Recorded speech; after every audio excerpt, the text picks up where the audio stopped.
I am back. How you guys doing? I missed you guys, okay? Now, let me not waste your time. Let's jump right into it. Show of hands, those who thought that Elbaf would begin with a dramatic knockout stream or some epic entry. Well, guess what? The Straw Hat Pirates have arrived at the heart of Elbaf without any clue how they got there. Could this be intentional on Oda's part to keep us guessing, or is there some deeper mystery at play here? The chapter is full of surprises, illusions, and battles, and we're going to break down every detail and theory in this crazy chapter. We kick things off with Nami and Usopp inside a gigantic castle, and let me tell you, this castle is made entirely of oversized Lego-like blocks. This setting feels surreal and immediately throws us into a state of confusion. Nami, usually sharp and calm, is freaking out here. She's darting her eyes out, trying to understand her surroundings. Usopp is just bewildered, and their expression says it all. Where the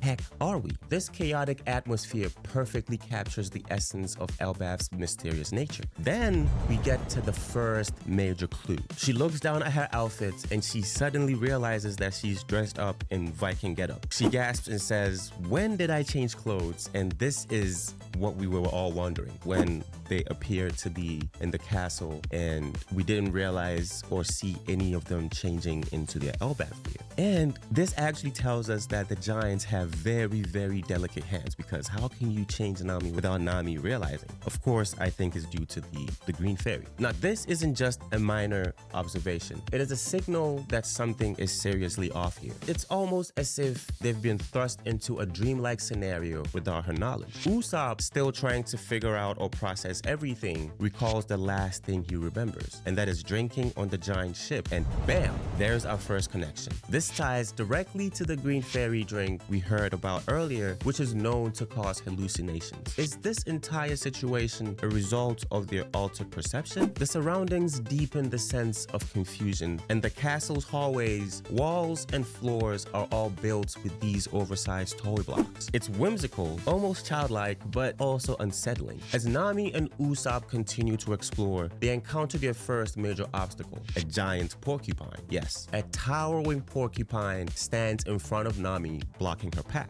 Her reaction is immediate and hilarious. She freezes in place, her eyes wide with shock, and screams, "It is huge!" That's what she said. But wait, let's think about this. Is this porcupine actually a real threat brought on by the Green Fairy? Hearing Usopp's voice, Nami makes a run for it and finds him logged in a stare down with a crowned cat. Yes, a cat wearing a crown. This imagery is absurd and feels like something straight out of a twisted fairy tale. Usopp's usual voice of reason is completely lost here. His expression screams, "What is going on here?" This crowned cat and the giant porcupine resemble this chapter's chaotic, dreamlike atmosphere, blurring the lines between reality and illusion. Are these creatures actual beings, or is the Straw Hat crew stuck in some kind of elaborate trick? What is actually happening? We catch a glimpse of the giants of Elbaf. They mention their great sun god, which sends a ton of red flags. This immediately makes us think back to the Skypiea arc, where Enel declared himself a god and controlled the Skypieans using illusions and fear. Could this sun god be another false deity manipulating not just the giants, but also the Straw Hats? Elbaf's environment itself adds to this suspicion. The entire setting is filled with structures resembling gigantic toys arranged in an almost overly whimsical fashion. This look clashes with the rugged Viking-like image we've associated with Elbaf. Now, could this toy-like appearance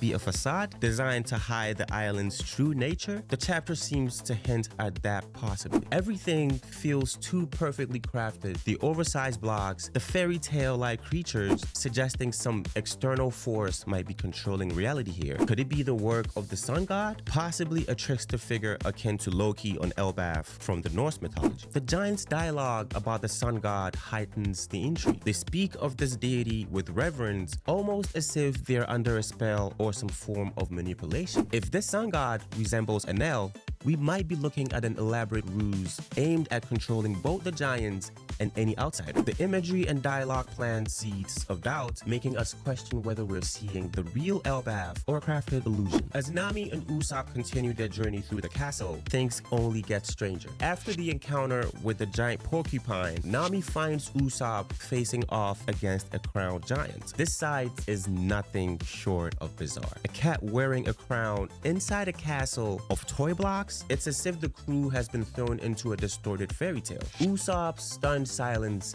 speaks volumes. He's just as lost as Nami in this surreal environment. These creatures with their exaggerated forms cranks up the chapter's hallucinatory vibe. They shift between being comically absurd and genuinely intimidating. This fluidity makes us wonder, are they real threats or are Nami and Usopp simply seeing things? Usopp's earlier remarks about drinking on the giant ship becomes even more significant here. If they're under the influence of the Green Fairy, these bizarre encounters could be nothing more than their altered perceptions. The whole chapter seems designed to make us question what is reality in this constantly shifting, ever-confusing environment. Nami's terror and Usopp's shock acts as reflections of our own feelings as readers. They embody our struggle to understand what's happening. The creatures they face, whether it's a giant porcupine or a crowned cat, represents Elbaf's trickery, making us wonder if this entire castle is an illusion created by the sun god or some other force. So the monster trio arrives and Luffy is using Gun elephant gun, Zoro is using his 3-sword style black rope dragon, and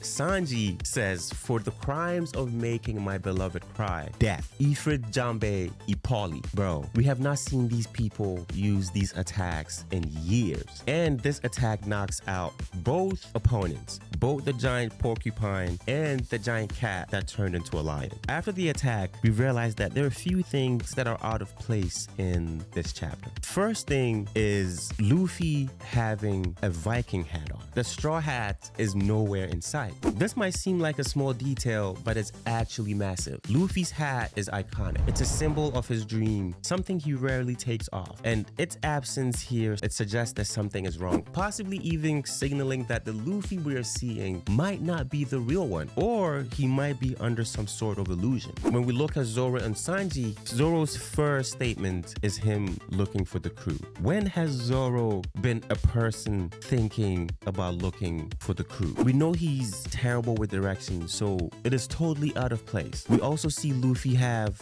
a sword which disappears and later becomes an axe. Like, what is going on in this chapter? Like, this whole chapter is unusual. Sanji, instead of focusing on the surroundings, talks about the nutritional values of the creatures. This out of place comment suggests that their perceptions might be altered. Everything about this scene feels surreal, leaving us to wonder if they're even seeing reality at this point. Or is Oda letting us see these things, kind of showing us that, hey, we're not just facing the regular Straw Hats now. We're going to be battling with our senses as well. That's my take from it. Next, I want to talk about Yggdrasil. The giants in the beginning of the chapter mentioned the fire that was right next to Yggdrasil and their concerns about Yggdrasil being affected by the fire. But then they're also talking about an ear god collapsing, which we later find out in the end of the chapter that it was Luffy and the guys who ate that. They ate the ear god. They just got here. The Straw Hats just got here and they're already causing commotion. They're already causing a commotion. Now let's focus on Usopp. Throughout this chapter, his fear and hesitations are highlighted, reminding us of his ongoing struggle with courage. But there's a sense that this might be leading to something greater. Elbaf has long been hinted as the setting for Usopp's defining moment, a David and Goliath showdown, which we hope to happen. This chapter seems to build upon that, especially with the scene where Nami uses him as a shield, humorously showing that he's still seen as the underdog. Could this be foreshadowing that Usopp's upcoming moment of glory is near? If Loki is the big bad of Elbaf, could Usopp be the one to take him down, embodying the ultimate David versus Goliath fight? The story has continually set up Elbaf as Usopp's arc, where he might finally prove his courage and strength. The illusions and warped perceptions in this chapter could signify that Usopp's growth will not just be physical strength, but mental clarity and resilience. Additionally, Usopp's involvement in the bizarre situations hint hints at his potential to see through deception, a skill that he's shown glimpses of in previous arcs. The chapter lays down the groundwork for his transformation, suggesting that his true battle might be both against external foes and his internal doubts. This arc could push Usopp to his limit and finally give him that warrior of the sea moment he's been yearning for.